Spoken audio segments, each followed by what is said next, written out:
Hello everyone, today's video is all about capital gains tax implications of when you sell a buy-to-let property. So CGT on buy-to-lets, how do we calculate it? Well, the first thing that we need to do is do a timeline. Come up with a timeline from when the buy-to-let property was purchased to when it was sold and look at the various periods in between those two dates and time apportion them for several different events. What do I mean by that? Well, let's take a look. So, assuming an individual buys this property 1st of January 2005, sells it on the 1st of January 2022, so in a few weeks' time. That's 17 years of ownership. Now, we also assume that this individual lived in the property as their main residence, their principal private residence, for a period of time. So it hasn't always been a buy-to-let for the duration of ownership. At some point it was their main residence. So let's say that the main residence period was 1st of January 2005 to 30th of June 2011. And then the property was let out until it's going to be sold on the 1st of January 2022. So that's the first thing we need to do. So then how much are we talking about here? Well, the property cost 200 grand. Stamp duty, land tax at the time, I don't really know what the rates were back then, but let's assume it was £2,000. So £2,000 for SDLT. Less legal fees, £1,500. Now, also in the timeline, there was an extension in October 2013. Now, the extension cost £75,000.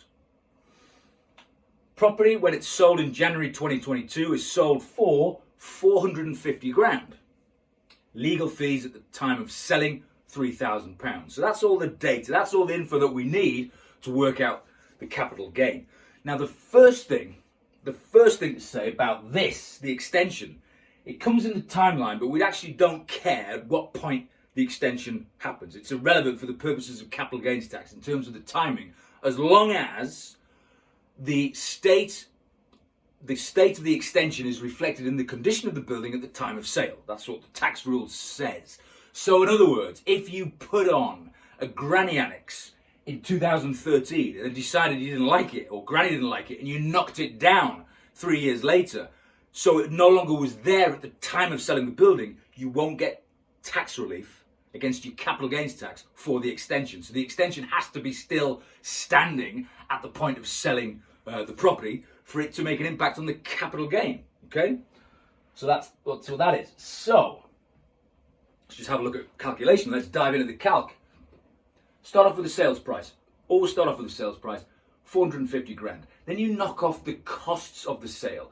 So you're allowed to deduct for professional fees, such as legal fees, £3,000. So then you have an adjusted net sales price, 447. Then we knock off the extension, 75,000.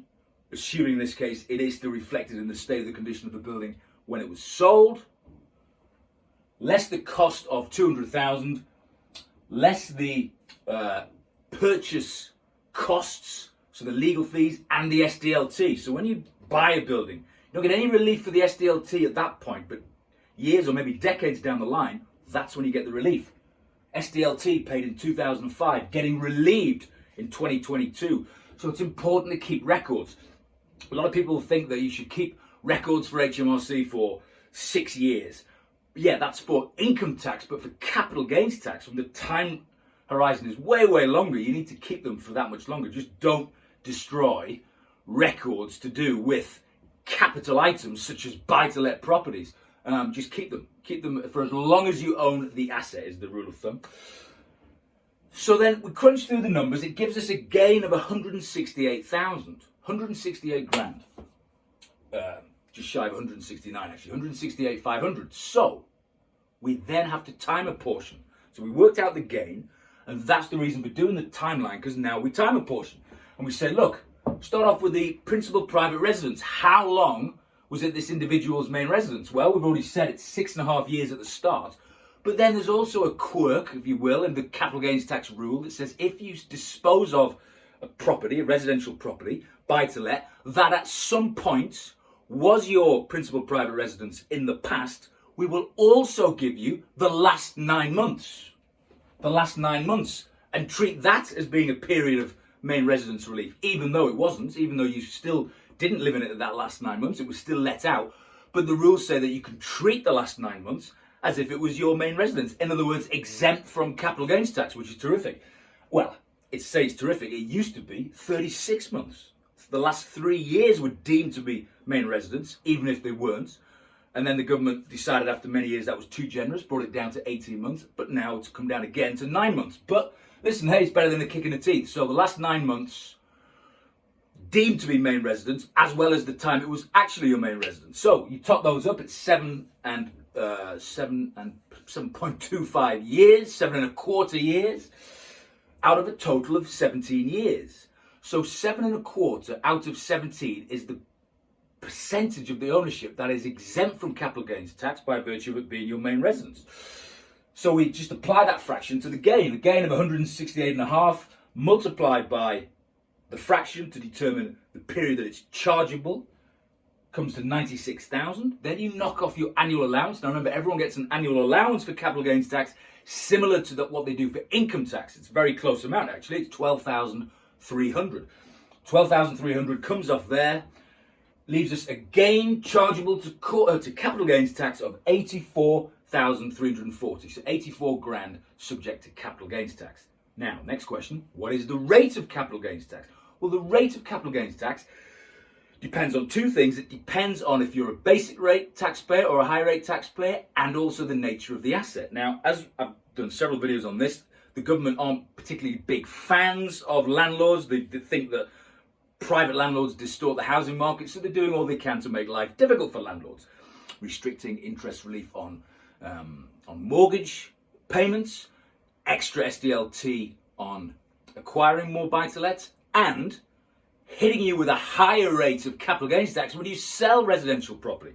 There's a special rate for residential property, which is 18% if you're a basic rate taxpayer and 28% if you're a higher rate taxpayer. Well, straight away, this gain is going to, even if this chap here didn't have any other sorts of income, he's going to be bumped into the higher rate of tax. So assuming he's already a higher rate taxpayer, he's going to get hit for 28% for this. So that's the rate applicable to resi property. All other assets, he'd be hit for 20%. So there's an 8% surcharge, if you will, just for the fact that it is residential property. But it is what it is. So 28% times the 84,000, he's got a tax bill of just shy of 24 grand. Now, that has to be paid to HMRC within 60 days. You have to go online, complete a form, and pay it over within 60 days. HMRC accept you may not have fully all the data that you need for that time, so you can then true it up in a tax return at the normal due dates for a tax return. But the rule is at 60 days you've got to pay it. Now, it used to be, up until fairly recently, you had 22 months potentially to pay your capital gains tax. It was the 31st of January following the end of the tax year in which you had the gain. So if you had a gain fairly shortly into the tax year, you had literally 22 months to pay the tax. The revenue didn't like that. They said we're going to bring that way down to 30 days. 30 days came in not long ago, just last year, but it proved to be quite unworkable. So in the recent autumn budget, Chancellor Sunak said, look, we're going to increase that 30 days, we're going to double it to 60 days. 60 days now to pay the capital gains tax and report it. Still a lot less than 22 months, but there you go. You've got 60 days to get that capital gains tax paid. So just an overview there on working out the capital gains tax bill on your buy-to-let property. But specifically, if it was at some point your main residence as well, it really does make a dent into that capital gains tax bill and reduces it significantly. So if you like this video, please do subscribe right there, and I'll see you soon.